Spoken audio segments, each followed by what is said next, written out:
Revenge films. My older brother passed when he was still in his 30s. The last time I saw him was about 6 months before he passed away. One day, things will start going your way, so just stick to it. Those were his last words. Yeah, I hope so. Life isn't that simple, though. At the time, I didn't know about his illness or that he already knew he only had a limited time left. I was complaining to him about how I was thinking about getting a divorce without any clue about any of that. A year into my marriage, I bought a house with my husband, Jeff. We split the loan half and half, and we planned to have at least 2 children, so we built a house big enough to accommodate 2 more kids.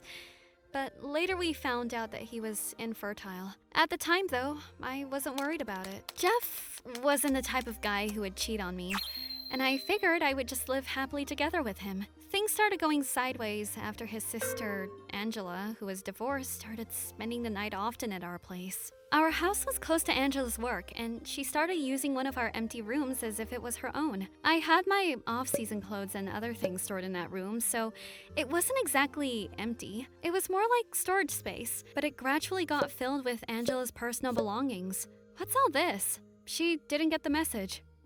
Oh, those are mine. That's all she would say. Then she started telling me how all the things in that room were in her way and that she didn't have enough room to put her own things. I tried discussing it with Jeff, but it was pointless.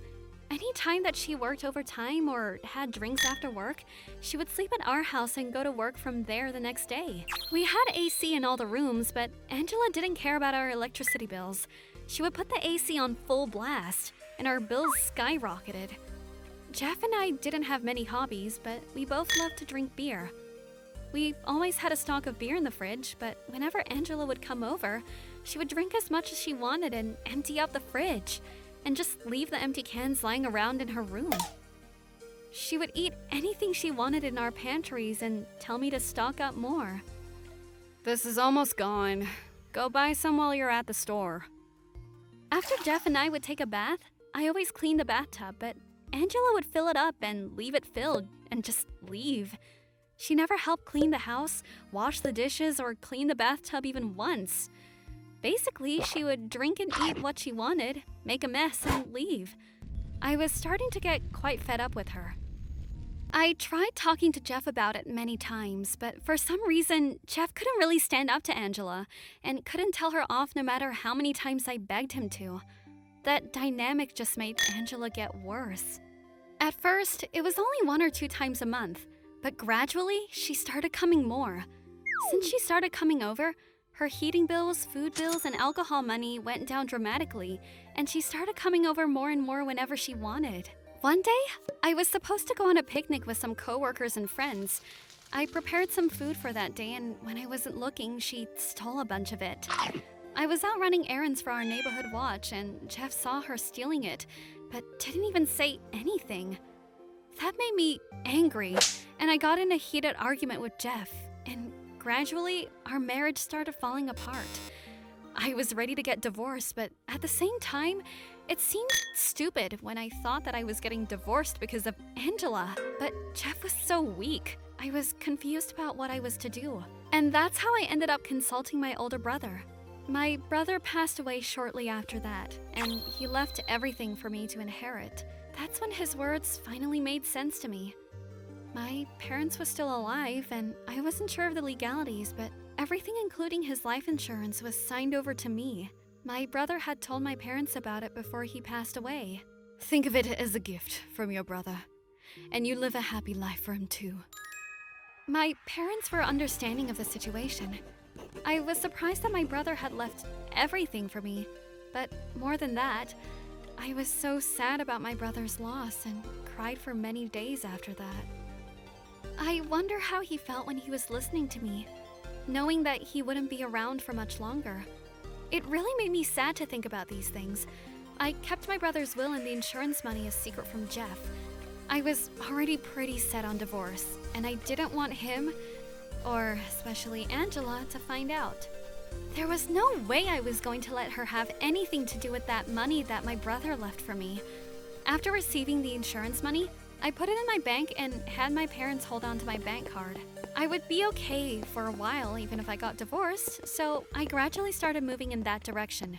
It was interesting how a little bit of financial stability can lift a lot of weight off one's shoulders.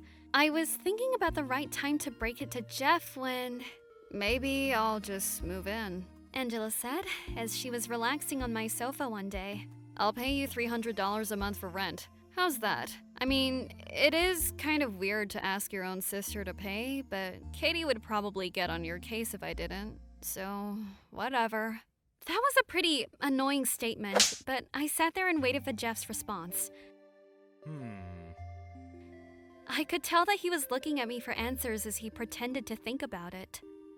I knew that Jeff didn't want her to live there, but he didn't have the balls to say it himself, and I could tell that he wanted me to say no. So I asked Angela, all right, let's say you're paying $300 a month for rent. What about everything else? Huh? I mean, everything besides rent. You always drink a lot of beer and keep the AC on all day, right? And you've never paid a cent for all the food that you ate from our fridge without permission.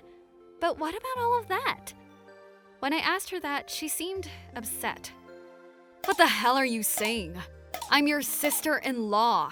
It's generous of me to even offer to pay rent. That's all I'm paying for. The rest is on you two.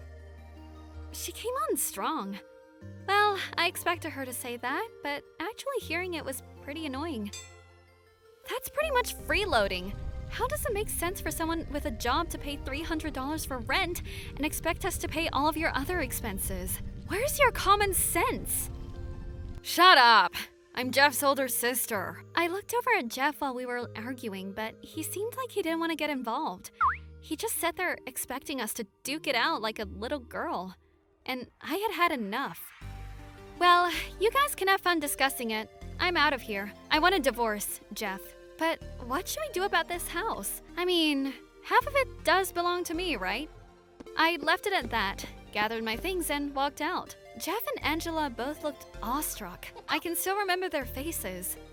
Jeff tried to talk me out of it for a long time, but after I told him that we could argue about it forever, but my mind was set, he finally gave up and signed the papers. We split our assets fairly, including the house.